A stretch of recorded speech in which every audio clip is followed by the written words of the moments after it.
شیطان اللہ الرجیم بسم اللہ الرحمن الرحیم۔ السلام علیکم ناظرین، میں ہوں مصبیح پروگرام کربلا اور عصر حاضر کے ساتھ آپ کی خدمت میں حاضر ہوں۔ آج 4 ربیع الاول ہے، 11 اکتوبر ہے اور پیر کا روز ہے۔ پروردگار کی بارگاہ میں دعا گو بھی ہوں اور پر امید بھی ہوں کہ پوری دنیا میں آپ جہاں کہیں بھی ہوں گے صدقے میں محمد و آل محمد علیہ السلام کے خیر و عافیت سے۔ ناظرین، آپ کو ہمارے پروگرام کے فارمیٹ کا علم ہے۔ باقاعدہ اول محرم سے جو ہے پورے محرم و سفر تاریخی اعتبار سے جو پورا واقعہ کربلا ہے اس کو اپڈیٹ کرتے ہوئے آپ کی خدمت میں چلے آئے ہیں، اور تاریخی اعتبار سے مزید اپنے اس پروگرام کو لے کر آگے بڑھ رہے ہیں۔ جو کچھ تاریخ نے لکھا، قلم بند کیا، ان تمام چیزوں کو، ان حقائق کو ہم نے پوری صحیح و کوشش کی کہ اپنے وقت میں رہتے ہوئے زیادہ سے زیادہ ان چشم کشا حقائق کو آپ کی خدمت میں پیش کیا جائے۔ اس وقت جو ہے وہ 4 ربیع الاول ہو چکی، اور آج کا ہمارا موضوع رسول کائنات کا مقام و منزلت قرآن اور حدیث کی روشنی میں۔ یہ ہم اس موضوع کو لے کر آپ کی خدمت میں اس وقت حاضر ہوئے ہیں، اور اس کی بات کرنے کے لیے ہمارے ساتھ موجود ہیں علامہ سید فدا حسین بخاری صاحب مانچسٹر سے۔ قبلہ آپ کے پروگرام میں خوش آمدید کہیں گے، آپ کی خدمت میں سلام بھی عرض کریں گے، سید الشہداء کا پرسہ بھی پیش کریں گے۔ جی بہت شکریہ، وعلیکم السلام ورحمۃ اللہ وبرکاتہ۔ اور میں بھی اپنی طرف سے اور ہیبا ٹی وی کی طرف سے جو ایام ہیں ابھی اس کے حوالے سے تعزیت عرض کرتا ہوں۔ اور ربیع الاول کا مہینہ بھی شروع ہو چکا ہے، اور چونکہ یہ مہینہ رسول کریم صلی اللہ علیہ وآلہ وسلم کا مہینہ ہے، اس حوالے سے ربیع الاول جو ہے اسی میں ولادت رسول کریم اور ولادت امام جعفر صادق کی ہوئی ہے، اس حوالے سے اس مہینے کی تبریک بھی عرض کرتا ہوں ربیع الاول کی۔ جزاک اللہ قبلہ، جزاک اللہ۔ تھوڑی سی قبلہ تمیدی گفتگو کر لیں، کیونکہ جو پروگرام ہے، جس کا جو موضوع ہے وہ بہت عمیق ہے، بہت گہرائی اس کے اندر پائی جاتی ہے۔ اس کے اندر قرآن سے، اس کے اندر حدیث سے، اس کے اندر خود رسول کریم کی زبان سے، اس کے اندر مولا امیر المومنین کی زبان صادق سے، ان تمام چیزوں سے جو ہے وہ رسول کریم کی جو خلقت ہے، جو اس کی کیفیت ہے، جو ان کا مقام ہے، جو ان کی منزلت ہے، ان تمام چیزوں کو پیش کرنے کی کوشش کریں گے۔ تاریخ کا بھی سہارا لیں گے۔ تو قبلہ سب سے پہلے مولا امیر المومنین کی جو حدیث ہے رسول پاک کی خلقت کے بارے میں، اس کی ذرا سی وضاحت فرما دیجئے، اور تھوڑی دیر میں ہماری اسکرین پر نمبر بھی آویزہ ہو جائے گا، مگر صرف ان کالرز کو شامل کیا جائے گا جو ہمارے موضوع کے مطابق جو ہے وہ سوالات کریں گے۔ قبلہ بسم اللہ۔ جی بہت شکریہ۔ بسم اللہ الرحمن الرحیم، الحمدللہ رب العالمین، بار الخلائق اجمعین، والصلاة والسلام علی اشرف الانبیاء والمرسلین، سیدنا و نبینا و مولانا ابی القاسم محمد، والصلاة والسلام علی اہل بیتہ الطیبین الطاہرین المعصومین۔ اما بعد، میں آج کے پروگرام کی ابتدا جو ہے وہ حدیث قدسی سے کرتا ہوں، اور حدیث قدسی وہ ہوتی ہے جو اللہ تبارک تعالیٰ کا ہی ارشاد ہوتا ہے۔ تو حدیث قدسی میں ارشاد رب کائنات ہے، لولاک لما خلقت الافلاک، اے میرے حبیب اگر آپ نہ ہوتے تو میں کائنات کو پیدا ہی نہ کرتا۔ تو عزیزان گرامی، آج کا جو پروگرام ہے اس میں ہم رسول کریم صلی اللہ علیہ وسلم کا جو مقام اور منزلت ہے اس عالم ہستی میں، اس کے اعتبار سے گفتگو کریں گے۔ تو یہ حدیث کہہ رہی ہے کہ اے میرے حبیب اگر آپ نہ ہوتے تو میں کائنات کو پیدا ہی نہ کرتا۔ اس حدیث سے یہ ثابت ہوتا ہے کہ حضرت محمد مصطفیٰ احمد مجتبی مقصود کائنات ہیں۔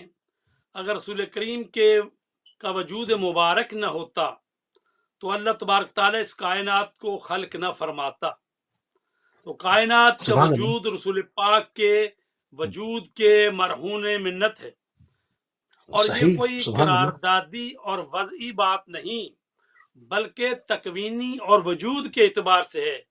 چنانچہ ہم رسول پاک کی حدیث مبارک جو اپنے پیارے صحابی حضرت جابر ابن عبداللہ انصاری سے آپ نے ارشاد فرمائی، وَأَنْ جابر ابن عبداللہ قال قلت لرسول اللہ صلی اللہ علیہ وآلہ وسلم اول شیء خلق اللہ تعالی ما ہوا، فقال نور النبی کا یا جابر، خلقہ اللہ ثم خلق منہ کل خیر۔ جابر ابن عبداللہ انصاری اور آپ کو معلوم ہے کہ یہ ان اصحاب میں سے ہے جن کو کہا جاتا اصحاب سر، یعنی ہر جو گہری بات ہوتی تھی وہ ہر ایک کو بھی نہیں بتائی جاتی تھی. تو جابر ابن صحیح. عبداللہ انصاری وہ ہستی ہے عظیم، خداوند عالم ان پر رحمتوں کی بارش کرے رضوان اللہ تعالی علیہ. یہ وہی صحابی ہیں جو کہ چہلم کے موقع پر سب سے پہلے جو گئے ہیں، پہلے زائر بن کر. یہ وہ ہستی ہے، اور یہی وہ ہستی ہے جابر ابن عبداللہ انصاری کہ جس کے ذریعے رسول پاک نے اپنے بیٹے یعنی امام محمد باقر علیہ السلام کو اپنا صلی سلام اللہ علیہ. یعنی پہنچایا تھا. کہا تھا جابر تم اتنی لمبی عمر کرو گے کہ تم میرے بیٹے حسین کے فرزند علی زین العابدین کے بیٹے محمد کی زیارت کرو گے، جو میرا ہم نام ہوگا اس کو میرا سبحان سلام اللہ. کہنا تھا. یہ وہ جابر ابن عبداللہ انصاری ہیں. انصاری. اور جو ایسی صحیح. حدیثیں جو ہوتی ہیں معرفت کی، اہل بیت کی امامت کی، ولایت کی، تو یہ زیادہ تر حضرت جابر ابن عبداللہ انصاری سے ہی روایت ہوئی ہیں. فرماتے ہیں قالا قلت لرسول اللہ، میں نے رسول پاک سے کہا یا رسول اللہ اول شیء خلق اللہ تعالی ما ہوا، کہ اللہ تبارک تعالیٰ نے سب سے پہلے جس چیز کو خلق کیا وہ چیز کیا تھی؟ کیا تھی؟ فقالا، تو رسول پاک نے فرمایا نور النبی کا یا جابر، اے جابر تیرے نبی کے نور کو اللہ نے سب سے پہلے خلق فرمایا. سبحان اللہ. خلقہ سبحان اللہ، اللہ. اللہ نے خلق کیا. ثم خلق منہ کل خیر، پھر ہر جو خیر ہے وہ تیرے نبی کے نور سے پیدا کیا ہے. تو اس سبحان حدیث سے اللہ. معلوم ہوتا ہے کہ صادر اول، نور اول، اللہ تعالیٰ کی پہلی مخلوق نبی کریم کی ذات گرامی ہے، اور صلی دوسری اللہ علیہ مخلوقات انہی کے نور سے وجود میں آئی ہیں. حضرت عبداللہ ابن عباس سے روایت ہے کہ آپ نے فرمایا، اور یہ بھی عرض کرتا جاؤں، اب یہ عبداللہ ابن عباس جو ہیں یہ رسول پاک کے چچا عباس ہیں، ان کے بیٹے ہیں عبداللہ ابن عباس، اور یہ عبداللہ. حضرت علی کے شاگرد بھی ہیں. اور اصحابہ کرام میں سے جو شخصیت جو ہے نا سب سے زیادہ علم رکھتی ہے قرآن کا، ان کو حبر امت بھی کہا جاتا ہے، اور یہ حضرت علی کے شاگرد بھی تھے، تو لہٰذا ان سے انہوں نے کسب فیض کیا ہے. تو یہ فرماتے ہیں عبداللہ ابن عباس، ان سے روایت ہے، آپ نے فرمایا کہ خلق نورا فقسمہ نصفین فخلقنی من نصفہ وخلق علیا من النصف الآخر، نصف الآخر قبل الاشیاء کلہا ثم خلق الاشیاء. اللہ تعالیٰ نے تمام اشیاء کی خلقت سے پہلے ایک نور کو خلق کیا، اور اس نور کے دو حصے کیے، ایک سے میری خلقت کی، رسول پاک فرما رہے ہیں، اور دوسرے سبحان سے اللہ. علی کی خلقت کی، پھر باقی سبحان اشیاء اللہ. کی تخلیق عمل میں آئی. تو یہ وہ حدیثیں، ایک میں نے آپ کی خدمت میں حدیث قدسی پیش کی ہے جو اللہ تبارک تعالیٰ کا فرمان ہے، اور یہ دو حدیثیں رسول پاک کی حدیثیں ہیں جو کہ جابر ابن عبداللہ انصاری اور عبداللہ ابن عباس ہے جو کہ اصحابہ میں خاص قدر و منزلت کے حامل ہیں. اب تیسری حدیث جو ہے وہ مولا کائنات علی علیہ الصلوۃ والسلام امیر المومنین سے پیش کرتے ہیں. سبحان اللہ. فرماتے ہیں سبحان اللہ. قان اللہ ولا شیء معہ فاول ما خلق نور حبیبہ محمد صلی اللہ علیہ وآلہ قبل خلق الماء والعرش والکرسی والسماوات والارض واللوح والقلم والجنت سبحان اللہ. سبحان اللہ. والنار سبحان اللہ. والملائکۃ وآدم وحوا باربعۃ وعشرین و400 الف عام. فرماتے ہیں اللہ تبارک تعالیٰ کی ذات تھی اور کوئی شے اس کے ہمراہ نہ تھی، یعنی غیر از سبحان خدا اللہ. کوئی نہ تھا. بس اول چیز جس کو اللہ تبارک تعالیٰ نے خلق فرمایا وہ اپنے حبیب حضرت محمد مصطفیٰ کا نور تھا. صلی اللہ علیہ وسلم. اور سبحان یہ اللہ. نور یعنی اس کا وجود کب سے ہے؟ اب یہ چیزوں کی تفصیل آ رہی ہے کہ ان سے پہلے ہے، یعنی یہ نور بالکل صحیح. پانی، عرش، کرسی، آسمانوں اور زمین اور لوح و قلم، جنت و دوزخ، ملائکہ اور آدم و حوا کی خلقت سے 4,24,000 سال پہلے تخلیق ہوا. سبحان چنانچہ اللہ، سبحان اللہ، نور اللہ اکبر. محمدی 1,000 سال تک برابر اللہ کے سامنے اس کی تسبیح و تقدیس برابر بیان کرتا رہا. کرتا رہا. اللہ خلق اکبر، سبحان اللہ اللہ. تعالی نور نبینا محمد بقیہ الف عام بین ید اللہ عز وجل واقفا یسبحہ ویحمدہ والحق تبارک وتعالی ینظر الیہ ویقول یا عبدی انت المراد. یہ نور محمدی یہ صلی 1,000 اللہ علیہ سال وسلم. اللہ تبارک تعالیٰ کی تسبیح و تقدیس بیان کرتا رہا. سبحان اللہ، اور سبحان اللہ. پھر اللہ تبارک تعالیٰ نے ارشاد فرمایا اور اس نور پر اپنی نگاہ عطوفت اور نظر کی. ینظر الیہ ویقول یا عبدی، اللہ نے فرمایا اے میرے بندے، یا عبدی انت المراد والمرید، تو ہی میری مراد ہے، تو ہی مرید ہے. وانت خیرتی من خلقی، تو میری تمام مخلوق میں سب سے بہتر ہے. سبحان وعزتی اللہ، و سبحان اللہ. جلالی، مجھے میری اللہ عزت کی اکبر. قسم، مجھے میرے جلال کی قسم، لولاک واہ. ما خلقت الافلاق، اگر میں تجھے پیدا نہ کرتا تو کائنات کی اللہ اکبر. تخلیق نہ کرتا. تو ظاہر ہے یہ حدیث سبحان کا اللہ. آخری ٹکڑا سر کوئی بیان کرتا ہے، لیکن میں نے پوری حدیث پیچھے والا وہ بھی بیان کر دیا ہے کہ اللہ تبارک تعالیٰ نے فرمایا کہ تو ہی مرید ہے، تو ہی مراد ہے، اور اگر واہ تجھے واہ میں واہ. پیدا نہ سبحان کرتا اللہ. تو کائنات کو پیدا ہی نہ کرتا. نہ کرتا. تو ان احادیث کی روشنی میں معلوم ہوا کہ رسول پاک صادر اول، صلی موجود اللہ علیہ اول، وسلم. اللہ کی تمام مخلوقات میں واسطہ فیض ہیں. یعنی بے شک اللہ ایسے ہے. تعالی سبحان اللہ. کی جانب سے جو بھی فیض نازل ہوتا ہے، خواہ علم ہو یا غیر علم، پہلے رسول کائنات حضرت محمد صلی مصطفیٰ اللہ علیہ صلی وسلم. اللہ صلی علیہ اللہ وآلہ علیہ وسلم کو ملتا ہے، پھر دوسروں کو ملتا ہے، تاکہ بے رسول شک. اکرم کی برتری ہمیشہ محفوظ رہے. رسول اکرم جو ہیں صرف انسانوں کی ہدایت کے لیے نہیں آئے، بلکہ معلم ملائکہ ہیں، معلم سبحان اللہ، جنات ہیں. سبحان اللہ. قرآن اللہ مجید میں اکبر. سورہ جن ہے جو بتا رہا ہے کہ صحیح. جنوں کو بھی آپ نے تعلیم کی اور انسانوں کی تو ہدایت کے اچھا، لیے آئے ہی ہیں. اس میں جیسے آپ کہہ رہے ہیں قبلہ کہ یعنی انسانیت کے لیے تو یقیناً آپ کو مابوس فرمایا آپ نے، تزکیہ نفس کے لیے تمام چیزیں ہیں. تو معلم فرشتگان اور معلم انسانیت اگر اس کو ملا کر دیکھا جائے تو اس کی تھوڑی سی اور وضاحت جو ہے درکار ہے کہ کس طرح سے فرشتگان کے معلم کیسے ہیں اور وہ کیا کیفیت ہے، اور انسانیت کے جو معلم ہیں اس کی کیفیت جہاں پر تزکیہ نفس بیان ہوا، ان کو تھوڑا سا مزید کھول دیں. جی بہت شکریہ، اس کو مزید کھولتے ہیں. ایسا ہے کہ جب یہ طے ہو گئی بات کہ سب سے پہلے اللہ تبارک تعالیٰ نے نور محمد مصطفیٰ کو پیدا کیا. ایک اور بھی حدیث ہے نا، کن تو کنزن مخفین، میں ایک چھپا ہوا خزانہ تھا، میں نے چاہا کہ میں پہچانا جاؤں تو میں نے مخلوق کو خلق کیا. یہ حدیث میں کہ میں نے سب سے پہلے جو ہے نور محمدی کی تخلیق کی. ٹھیک ہے.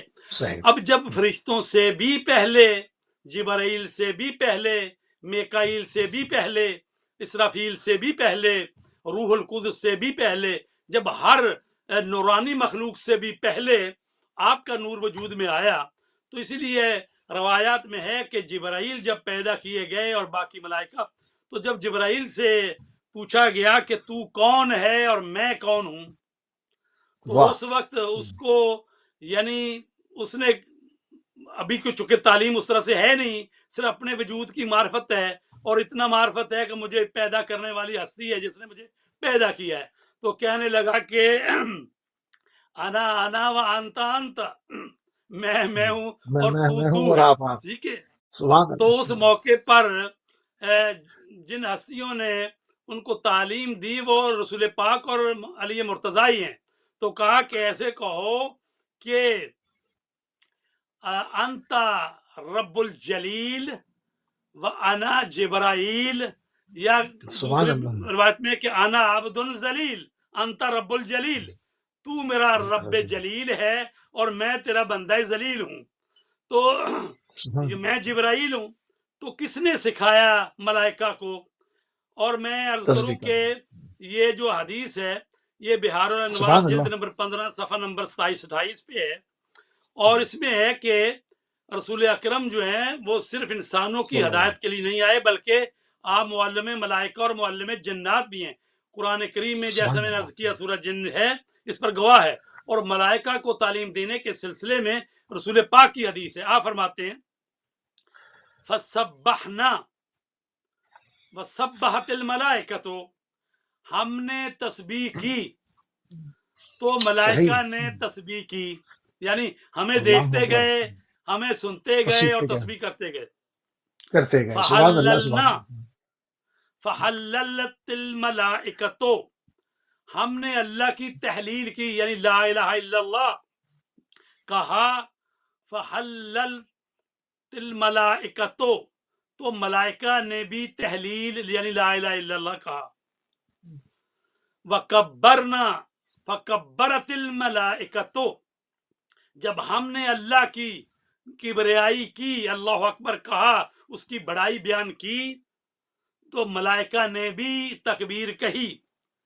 وَكَانَ ذَلِكَ مِن تعلیمی و تعلیم علی، اور یہ جو ملائکہ کو تبلیغ کی گئی، ان کو تعلیم دی گئی، رسول پاک فرماتے ہیں یہ میری اور علی کی تعلیم سے ہوا۔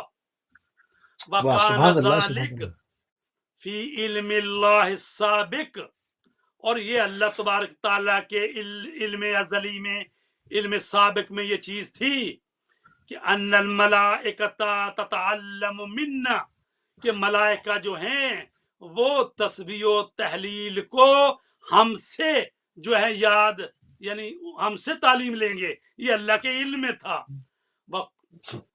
ان الملائکۃ تتعلم منا التسبیح والتحلیل وکل شیء یسبح للہ، اور ہر شے جو تسبیح بیان کر رہی ہے وہ یکبر ہو، اور اس کی تکبیر بیان کر رہی ہے، وہ یحلل ہو، اور لا الہ الا اللہ کہہ رہی ہے، بتعلیمی و تعلیم علی، یہ میری اور میرے بھائی علی کی تعلیم سے یہ کہہ رہی ہے۔ تو اللہ جو فرما رہا ہے یسبح للہ ما فی السماوات و ما فی الارض، کائنات کا ذرہ ذرہ جو اس کی تسبیح بیان کر رہا ہے، تو اس حدیث کو اگر مد نظر رکھیں تو اس کا مطلب یہ ہے کہ یہی وہ نور محمدی ہے، یہی وہ حقیقت محمدی ہے، یہی نور علوی ہے، کہ انہی کی وجہ سے اللہ نے فرشتوں کو تعلیم دلوائی، اور ملائکہ کو، فرشتوں کو، جنات کو، انسانوں کو، تو انہی کی وجہ سے تسبیح و تحلیل کائنات میں ہو رہی ہے، چونکہ اللہ نے ان کو اپنے اور اپنی مخلوق کے درمیان واسطہ فیض قرار دیا ہے۔ اسی لیے یہ فرماتی ہیں کہ اگر ہم نہ ہوتے تو اللہ کی اطاعت و بندگی نہ ہوتی، اس لیے کہ ہم واسطہ در فیض ہیں، یعنی اللہ سے جو کچھ مخلوق کو ملتا ہے ہمارے وسیلے سے، اور جو کچھ مخلوق کی طرف سے جاتا ہے وہ بھی ہمارے وسیلے سے۔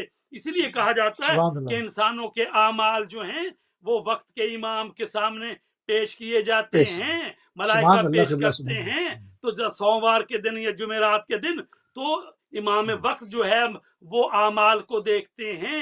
اسی طرح شب قدر جو پورے سال کا جو میزانیہ اور ہماری اصطلاح میں کہا جائے تو بجٹ، یعنی جو پیش ہوتا ہے شب قدر، وہ ملائکہ لے کر آتے ہیں، تو وقت کا جو امام ہوتا ہے اس پر امضا کرتا ہے، اس کو تمام علم جو ہے اللہ تبارک تعالیٰ دیتا ہے کیا آئندہ سال میں ہونے والا ہے۔ تو چونکہ وہ واسطہ فیض ہے، وہ اللہ اور اس کی مخلوق کے درمیان جو واسطہ فیض ہے، تو اس لیے انہوں نے تسبیح اور تحلیل اور ملائکہ کو یہ سکھایا۔ اسی لیے تو کہا جاتا ہے مولا علی علیہ السلام کو کہ یہ جبرائیل کے استاد ہیں۔ پس ان احادیث سے ثابت ہوتا ہے کہ عالم ہستی میں رسول گرامی کا وجود مبارک اللہ کے فیض میں واسطہ ہے، اور یہ ایسا مقام اچھا ہے کہ جس میں سوائے آل محمد کے کوئی دوسرا اس درجے اور مرتبے پر نہیں پہنچا اور نہ پہنچ سکتا ہے۔ صحیح، اسی لیے تو سبحان اللہ، ائمہ اطہار سے روایتیں ہیں کہ ہماری وہ عزت اور مقام ہے جو نہ کسی نبی مکرم کو، نہ کسی فرشتہ اور مقربین جو اللہ کی بارگاہ میں مقرب فرشتے ہیں، کسی کو بھی وہ مقام حاصل نہیں ہے جو ہمیں حاصل ہے۔ بے شک جو ہمیں اسی لیے حاصل ہے۔ شاعر نے کہا بعد از خدا بزرگ تو ہی قصہ مختصر، کہ اللہ تبارک تعالیٰ کے واہ، بعد یا رسول اللہ آپ کا ہی مقام ہے، اور اس کے بعد ہم سبحان اللہ، کہیں گے مولا کائنات علیہ السلام کے لیے کہ صلی بعد اللہ از علیہ پیغمبر بزرگ تو ہی قصہ مختصر۔ تو ہی سر مختصر۔ اچھا قبلہ، بہت خوبصورت طریقے سے مولا امیر المومنین کی لسان صادق سے جو تعارف پیش کیا گیا، اس میں جو ہے وہ تمام چیزیں کھول کے بیان کی گئیں، اور رسالت کے کیا درجات ہیں، رسول کریم کس منزلت کے اوپر فائز ہیں، پروردگار نے ان کی خلقت کو کس عظیم طریقے سے انجام دیا ہے، ان تمام چیزوں کو آپ نے پیش کیا۔ رسول اللہ کس طرح سے معلم فرشتگان ہیں، کس طرح سے فرشتوں کو تسبیح سکھانے والی یہ بزرگ شخصیات ہیں، وَوَلَدَ محمد وَأَوْسَطَنَا وَآخِرَنَا وَكُلَّنَا محمد، تو یہ تمام چیزیں، اور کس طرح سے یہ پہلے ان سے پہلے خلق کیے گئے، تمام چیزیں بیان ہو گئی۔ اب سوال یہاں پر یہ پیدا ہوتا ہے کہ یہ جو نظریات جس سے اخذ کیے جاتے ہیں، یہ وہی تعلیمات ہیں جو پورے مسلمانوں کے اندر، چاہے وہ کسی بھی ملل و مشرب سے تعلق رکھتے ہوں، کسی فرقے کے بھی ہوں، مگر ان کے جو ایک عقائد ہیں وہ یہی ہیں جو اہل بیت نے بیان کیے۔ مگر اب جو کتابوں کے اندر، بخاری کے اندر، مسلم کے اندر، ترمذی کے اندر، ابن ماجہ کے اندر، ان تمام جو صحیحین ہیں، اس کے اندر جو کچھ چیزیں لکھی بھی ہیں وہ اس کے برعکس ہیں، کہ وہ تعارف نہیں ہے جو مولانا امیر المومنین بیان کر رہے ہیں۔ امت کو کے نظریات وہی ہیں جو مولانا امیر المومنین بیان کر رہے ہیں۔ یہ بہت اچھی بات ہے، بہت خوبصورت بات ہے۔ مگر جب کوئی غیر مسلم پڑھنا چاہے، رسول کریم کی شخصیت کو دیکھنا چاہے، تو وہ کتابوں کی طرف مراجعہ کرے گا، نہ کہ لوگوں سے پوچھتا پھرے گا۔ جب وہ کتابوں کی طرف آئے گا تو وہ ڈر جائے گا، اور وہاں پر جو ہے وہ شخصیت کچھ اور بیان کی جا رہی ہے۔ تو اس کو کیوں نکالا نہیں گیا، ان تمام اسرائیلیات کو، ان تمام چیزوں کو جو وہاں پر جو ہے وہ رسول اللہ کی شخصیت کو جو ہے وہ ڈیمیج کیا گیا کہ ایک باقاعدہ پلاننگ سے 1400 سال ہو گئے، کوئی ایک صدی کی بات نہیں ہے، کوئی 10-20 سال کی بات نہیں ہے، کیوں آخر اس طرف امت توجہ اختیار نہیں کرتی؟ جی میں عرض کروں کہ یہ جو ہم نے ابھی احادیث کی روشنی میں بات کی ہے، یہ وہ چیزیں ہیں جو ان کی نورانی تخلیق کے بارے میں ہیں، اور ان کا بے شک، مقام جو ہے اس عالم ہستی میں اور عالم ملکوت میں اور پوری کائنات میں جو ان کا مقام اور منزلت ہے، یہ وہ چیز ہے۔ ابھی یہ جو ہستیاں جو ہیں اللہ تبارک تعالیٰ نے ان کو انسان بنا کر اور انسانی شکل میں دنیا میں بھیجا، تو اب یہ جو کتابوں میں آپ کو ملتا ہے، ظاہر ہے کہ وہ رسول پاک کی زمینی زندگی، یعنی رسول پاک جو ہیں معلم انسانیت بن کے آئے ہیں، وہ تمام انسانوں کی طرف جو ہیں وہ رسول بن کر آئے ہیں۔ تو یہاں پر آ کے ظاہر ہے کہ پھر وہ مطلب ہے حضرت عبداللہ ابن عبد المطلب کے ہاں پیدا ہوئے ہیں، حضرت آمنہ سلام اللہ علیہ ان کی والدہ گرامی ہیں، تو وہ پھر وہ جو زندگی ان کی یہاں شروع ہوئی، تو کس طرح ان کا بچپن گزرا، کس طرح کس موقع پر ان پر جو ہے وہ وحی نازل ہوئی، پھر وہ کون کون سے مراحل آئے، تو ظاہر ہے جب وہ زمینی حقائق جس کو کہیں یا تاریخ جو بیان کرتی ہے، تو اس میں ظاہر ہے کما حق ہو معرفت ان کی انسانوں کو یعنی اس طرح سے نہیں ہے، چونکہ آپ کو معلوم ہے کہ ایک شخصیت جو ہوتی ہے اس کو پوری طرح سے سمجھنا وہی سمجھ سکتا ہے جو اس کے لیول کا ہو، یا آپ کہہ لیں 19-20 کا درجے کا فرق ہو۔ مثلا اگر ایک شخصیت جو ہے اس نے مثلا پی ایچ ڈی کی ہوئی ہے، اور جو پرائمری سکول میں پڑھنے والا بچہ ہے مثلا، اس کو اس منزلت اور مقام کا پتہ نہیں ہے کہ یہ شخصیت جو پی ایچ ڈی کر چکی ہے اور یعنی معلم ہے پوری انسانیت کا، تو اس کے کیا مقام اور درجات ہیں، کیونکہ وہ اس منزلت پر پہنچا ہی نہیں ہے۔ یعنی پی ایچ ڈی کرنے والا وہ تو جانتا ہے کہ پرائمری میں کیا پڑھایا جاتا ہے، مڈل میں کیا ہے، ہائی اسکول میں کیا ہے، کالج میں کیا ہے، یونیورسٹی میں کیا ہے، اس کو تو ساری چیزیں معلوم ہیں، لیکن جو پہلی کلاس میں ہیں ان کو تو معلوم نہیں ہے لہذا جو فرمایا گیا ہے کہ هو الذی بعث فی الامیین رسولا منہم یتلو علیہم آیاتہ ویزکیہم ویعلمہم الکتاب والحکمہ وان کانوا من قبل لفی ضلال مبین، کہ پیغمبر اسلام مکہ میں تشریف لائے اور انہی میں سے تھے، یعنی کوئی باہر سے نہیں آئے تھے، اسی سرزمین میں آپ پیدا ہوئے، وہیں سے تھے، اور اچھا آپ دیکھیے، نے کیا کیا، لوگوں کو کتاب کی تلاوت کر کے بتایا، پھر کتاب کی تعلیم دی، حکمت کی تعلیم دی، تزکیہ نفس کا کیا، تو لہٰذا آپ انسانوں کو آہستہ آہستہ ان مراحل کی طرف لے جا رہے تھے،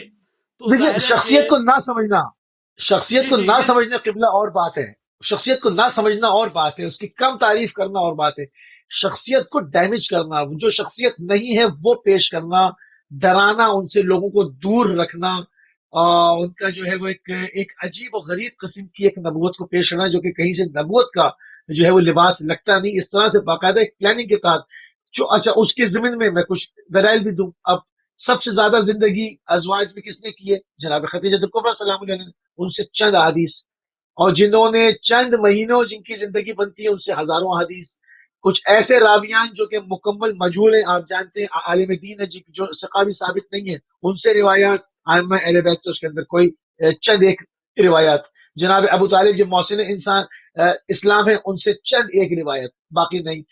یہ جو ایک پری پلاننگ حملہ ہے، کیونکہ دیکھیں نا، جب ایک عام آدمی اسلام پڑھنا چاہے گا تو کتابوں کی جانب آئے گا، وہ ذرا سی بھی کوئی توہین کرتا ہے ہنگامہ مچتا ہے، کہ لوگوں کے عقائد وہی ہیں جو مولا امیر المومنین نے بیان کی ہے، مگر سوال یہ پیدا ہوتا ہے کہ ان کو یہ سوچنا چاہیے کہ یہ ہماری کتابوں سے ہی پڑھ کے یہ سب کر رہے ہیں، تو ان کی چھان بین ہونی چاہیے کہ کس کس نے کہاں کہاں پہ خیانت کی ہے، ان چیزوں کو ان سے برات کا اظہار ہو، ان شخصیات سے برات کا بھی اظہار نہیں ہو رہا، عشق رسول بھی پریزنٹ کر رہے ہیں، یہ کیا کردار ہے؟